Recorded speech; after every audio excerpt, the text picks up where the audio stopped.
You're once again welcome to another edition of the Shirlma Show.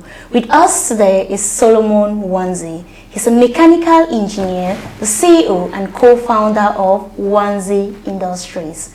Welcome to the Shirlma Show, Solomon. Thank you very much, madam. Thank you for having me. I'm glad to be here. We're happy you're here. Thank you. So who was Wanzi Solomon before his university days?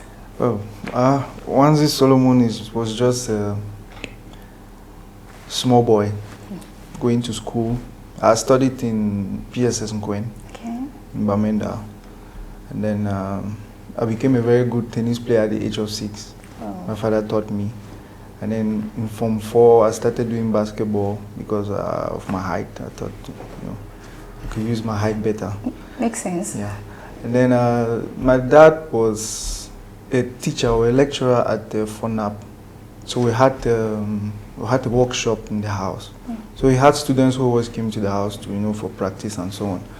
So I think I was running around looking at what they were doing, and then probably that's where I started getting the inspiration to be a mechanical engineer in the subconscious mind without knowing.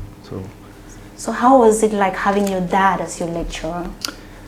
Well, it was a little bit strange, but it went well. Okay. Mostly my peers thought that I had some added advantages because he was my dad, but on the contrary, that was a lie because there was no time for him to teach me extra.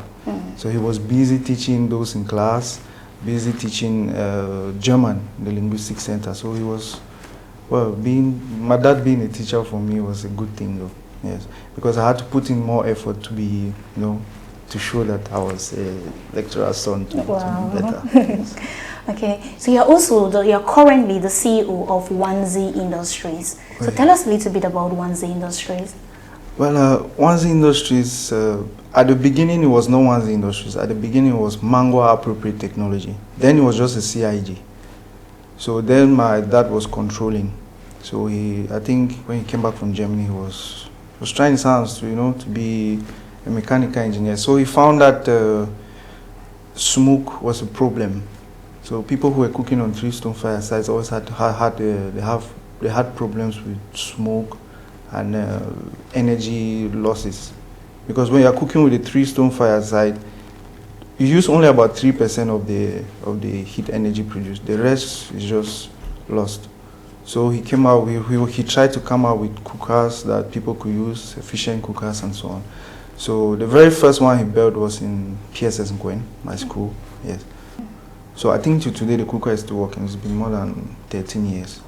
Yeah. So I took off from there, from the university. I went to the university and then I studied mechanical engineering. He was my teacher and my lecturer.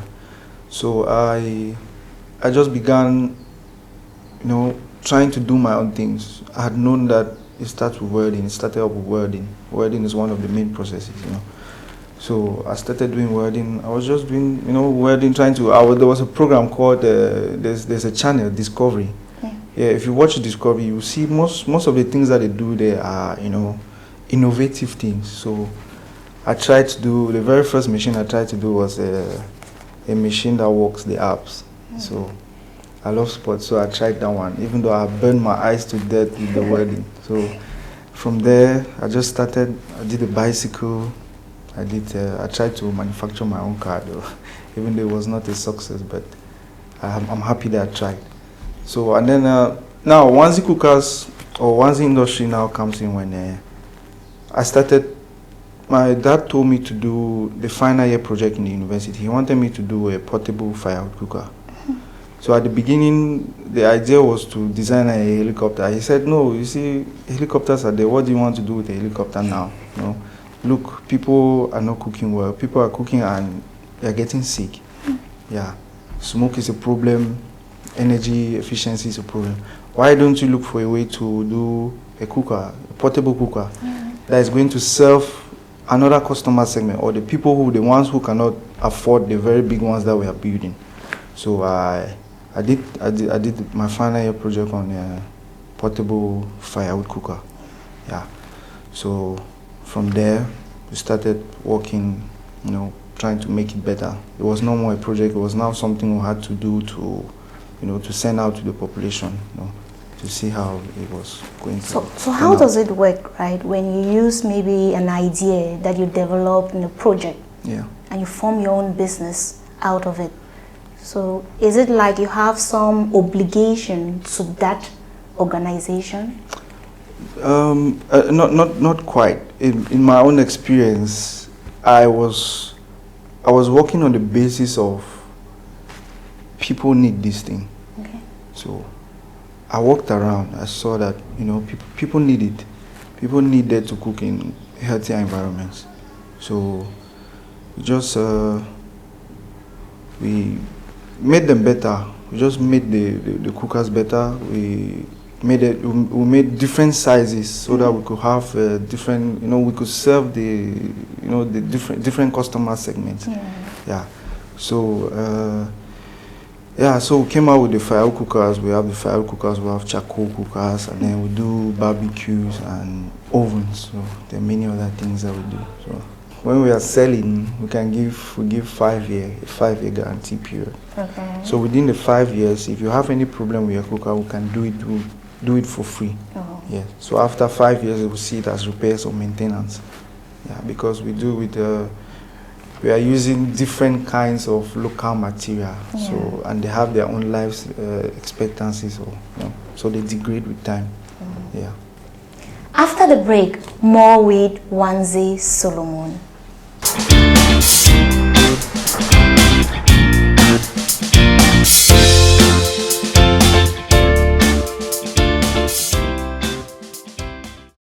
If you are just joining us on the Shirlma show today, we are in the presence of Wanzi Solomon, CEO and founder of Wanzi Industry.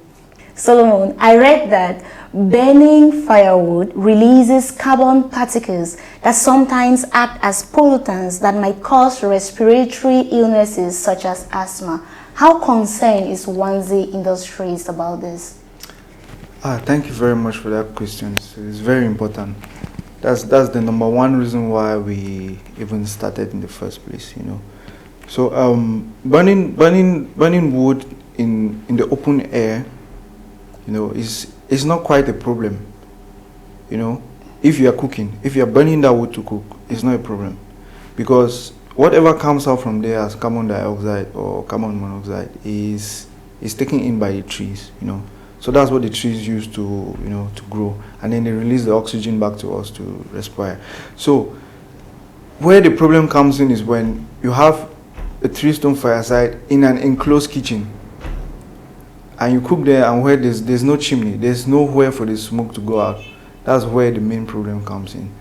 So you find people who have 3-stone firesides in the they call it traditional kitchen, backside kitchen. So in the backside kitchen, the mom is sitting there, the woman is seated there cooking, and the smoke is just rotating, it's just turning in the kitchen, it's just circulating all in the kitchen, and she's taking it in, entering the eyes and so on. So that's where the asthma illnesses come into play. So that's where people get sick. Yes. And then if you're burning outside, well, you might not actually be affected by the smoke because the atmosphere is big, but then you'll be suffering from energy losses. So you have more wood to burn to cook a particular amount of food. Yeah. So once industries come into play here to address these two main issues, energy losses and smoke pollution. So if you have to cook with smoke in the kitchen, in an enclosed kitchen, our design, our innovation for the firewood cookers is in such a way that the cooker it keeps the heat. Yes, it keeps the heat, and then it controls the smoke. You don't have smoke anywhere in the kitchen, so it goes out through the chimney. Yes, the technology we're trying to bring in is not a new technology. The white man has had it for a long time. Yeah, so we are just trying to see how we Africans can make Africans realize that we too can do it, and we can move to another level. Wow. Yeah. So they mentioned the fact that when using things like stove, there is a right type of wood.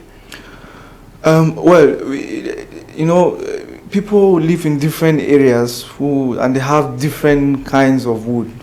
So if we do a cooker that uses a particular kind of wood, you know, other people will not be able to use it. So our cookers are made in such a way that they can use any kind of wood, even wet wood. Once you have ignited the fire, you can cook with it. So that's where I think we have an upper hand. Yeah. Okay. So the cookers can use any kind of wood. Wow. Yes. So the common questions you commonly receive include questions such as, how does heat reach the top? Yes, yes. Are you sure the heat will rise? Does the bottom ray not get hotter and cause the bread or cake below to burn? Yes. Your explanation is often... Well, for the people who always ask heat not rising, Yeah. I think mostly for the people who want, people who are asking for ovens. Yeah. So it's a common problem. If you just do an oven, say 50 by 1 meter high, and you have the heat source down there below, you know, and then you have plates. You know, those plates also act as blockages for the heat to rise up. Yeah, so that in turn, anybody can understand that if you have a heat source down there, what is directly close, what is closer to the heat source is going to, you know, bake faster and probably get burned than what is going to be, or than what is up. So there's a way of doing it. There's a way of circulating the heat. There's a way of circulating the heat throughout the oven. Okay. So I could say it here or not. It's not a secret, because if you find an oven that is like that, you obviously see there. So they use fans. It's simple. You just use a fan, and then you use you know, the impellers will have a certain, will have to incline the impellers in a certain angle, or at a certain angle, to be able to circulate the heat. So when the heat, or when the fire is burning down there, as the heat rises, the fans now help to take most of the heat from the region of high concentration to the region of low concentration, which is high up there. So that's the job of the fan. So if you have that, I think we can solve the problem of things burning, you know, products burning down, the ones up not burning. Wow. Yeah. You mentioned the fact that, right, when I asked the question about the durability of the cookers, you mentioned the fact that you have 5 years warranty. Yes. So then what came to mind is, what if somebody is in Ghana and maybe orders one of your stove, right, and the person maybe encounters an issue with the stove? So are there people that are trained for maintaining those cookers? Yeah. We try to make the technology to be as simple as possible. Okay. So that if somebody is ordering from another country, you know, if they have a problem, probably obviously it's going to get back to us. Okay. So if you get back to us, we'll just tell you or give you directives on what to do. Okay. You know, but we are trying to make our products as durable as possible, as high quality products, so that we don't have people calling us after or before 5 years. But that notwithstanding, we have plans of expanding to other countries, so that we can eliminate the problem of people not the frustration of having your product getting bad and you don't know what to do with it. Yeah. Talking about expansion, right? You recently expanded your business from Bamenda to Douala. How has the experience been like? Oh well, we had to. It was a must. We had to expand because, you know, with the problems we have, yes, with the instability we have in this region. Yeah, when we do the advertisement and people say, "Oh, they ask, where are you located? Oh, this product, how can I get it? Where are you located?" You say Bamenda. It's, you know, it just brings down the spirit. So most of them, I think most of my customers ran away just because we're producing in Bamenda, because you know they're thinking of instability, they're thinking of people scamming them and things like that. So we had to have a branch out of Bamenda. We are not just serving a particular group of people. The idea is to serve Africa. The idea is to make Africa a better place. So we are trying to move to Douala. Probably by the end of March, we should be having a showroom at Bonaberi, the Ancien Route, opposite the Gendarmerie. Yes. So how have people in Douala responded to the product? Well, we have not yet. Well, people in Douala have been buying. Yes, from Bamenda. Those who actually just say, okay, let me just take the risk. Yes, because if you're buying from us online, you're taking a risk. Yeah, so we are waiting. If when we completely establish here, and we do our prospection, probably we'll see how it goes from there. So what has the feedback from customers been like since you started? It's a very good experience. People have been giving us very positive feedbacks. Okay. Even though we have some customers who are, you can never have 100% satisfaction. Sure. So you always have, customers who are not satisfied. But for those who are not satisfied, we always get back to them on time. What is the problem with your cooker, or do you not want it again? What do you want us to do, and things like that. So we just try to address all those issues as much as we can. So I read that you get most of your raw materials from Cameroon. Oh yes. So what does this mean to you? But I'm very happy. I'm very happy when we are producing things that we use our own raw material. So, we use clay. Our main insulating material is clay, and we get it. Clay is readily gotten. So, using local material is a very good, a big plus for us, because we don't have to, have this headache of, oh, where are we going to get this? Where are we going to get that? So the idea was to use local material to do an innovative thing, or to do innovative products that are going to help people. So we are trying to use Africa. We're trying to use his raw materials and to serve his people. Yeah. After the break, more with Solomon Wanzi.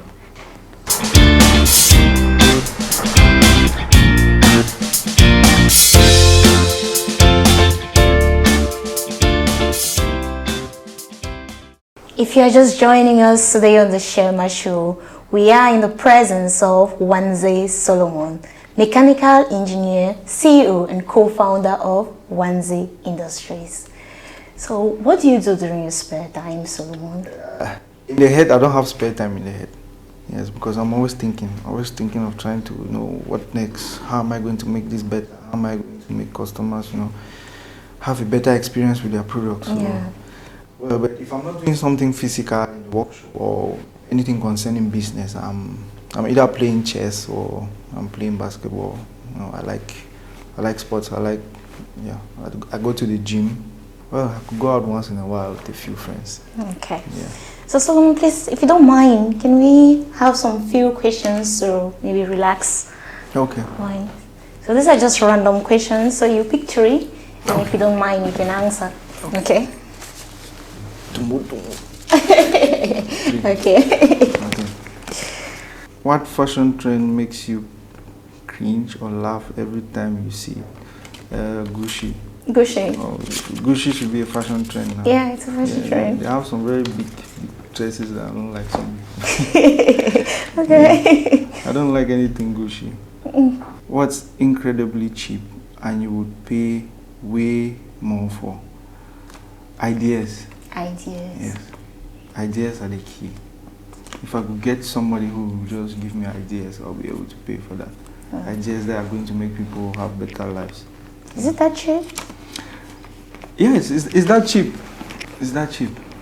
Okay. So, Solomon, how can people get to you? Maybe if they need your products or they need some advice or... Yeah.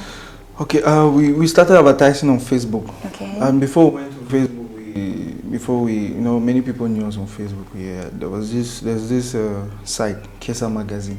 Okay. And I think that without them, I'm not sure I would have been here. You wouldn't have known about me if Kesa Magazine did not do the advertisement for us. Wow. Yeah, so we have a Facebook page, Wanzi Industries. Okay. And then we are located in Bamenda, Damukong Street, opposite the Camtel antenna. Okay. Yes, and in Bonaberry, probably by the end of this month, we'll be opposite the Gendarmerie at Bonaberry and Saint Road. Okay. Yeah. And then we have a number too, 679-151649.